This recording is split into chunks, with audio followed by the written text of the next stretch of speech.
Good morning, guys. This is Ate Dap. So, ito yung kaibigan ko. Hinatid ako 4 a.m. Tapos yung isa, pinuntahan ako sa airport. At sinamahan niya ako doon bago ako umalis galing Hong Kong. And then, ito ang pinaka-exciting na kasi nag-check-in ako.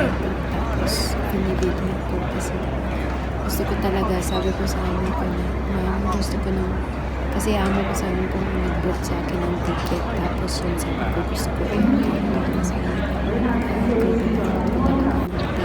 kasi baka ano ba, biglang puputok sa ko. Kaya pinalot ko siya ng tape ng pagkatawa ng malita. Tapos check in ako nito. Sobrang excited, sobrang nakakakabahan. Tapos ito na, sabi ko, papasok na to siya sa pagkatapos ko mag-check in, ito na yung papasok sa tapos sabi ko, ito na talaga, grabe ang puso ko nito guys, parang tumatalon-talon siya sa sobrang hindi ko ma-imagine na ito na yung pinangarap ko na makapunta ko ng Canada kasi ito pag nakapasok ka na sa eroplano, meron siyang parang TV monitor sa loob. So, titignan mo lang siya. Kung gusto mo manood ng movie, kung gusto mo manood ng kung saan na kayo, kung anong bansa ang dadaanan nyo. So, ganyan. Nag-scroll lang ako. Pero, actually, pwede ka dyan makinig ng music, pwede ka manood ng movies. So, marami dyan. So, yan, nag-explore lang ako. Tinitingnan ko kung saan ang dadaanan ng aeroplano, anong country, saan ako lalapag. Yung EVR, yan yung sa Vancouver. Lahat ng aeroplanong papasok sa Canada, pupunta siya ng EVR talaga sa Vancouver bago siya mag connecting flight sa lugar na pupunta. Ito na, dumating na ako ng Canada. Sobrang excited. After 14 hours, parang grabe guys, hindi ako makapaniwala nito. Tapos, yan na, nung dumating na, grabe ito na talaga. Canada na talaga, nandito na talaga ako. Tapos, nag-layover yun siya kasi mag-Calgary pa ako. Tapos, pagtingin ko talaga, ibang-iba na. Kasi, diba, yan o, tingnan mo, wala. Hindi, maliit lang ang eroplano sinakyan namin galing sa Vancouver papuntang Calgary. Tapos ayan na, pagtingin ko sa baba, yung parang sobrang foreign sa paningin ko.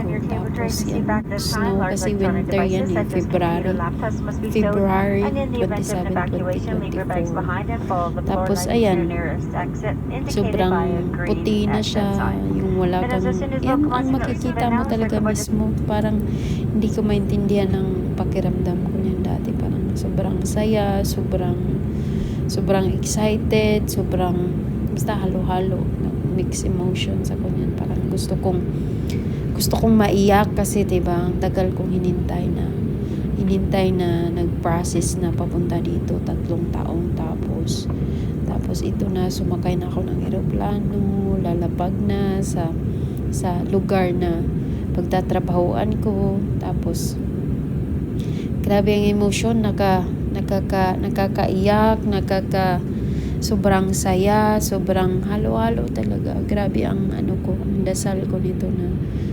nagpasalamat ako sa Panginoon dahil alam mo, sinagot niya ang kahilingan ko, ang prayers ko na kung i-allow mo ang Canada sa akin, kung ang Canada is will mo na mapunta ako, alam kong ibibigay mo sa akin. Yun lang ang hindi ko alam kung kailan.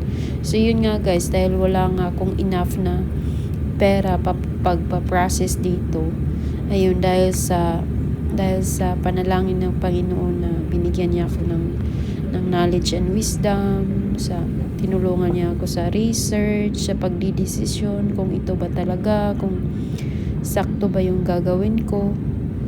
Ayan, hanggang sa ipagtingin ko la, grabe talaga, hindi ko mawari na ito na talaga ang pangarap ko, ang Canada na pupuntahan kong bansa. Finally, like parang ang feeling ko nung nasa eroplano na ako niyan, yung papalapag na to papalapag ng Calgary.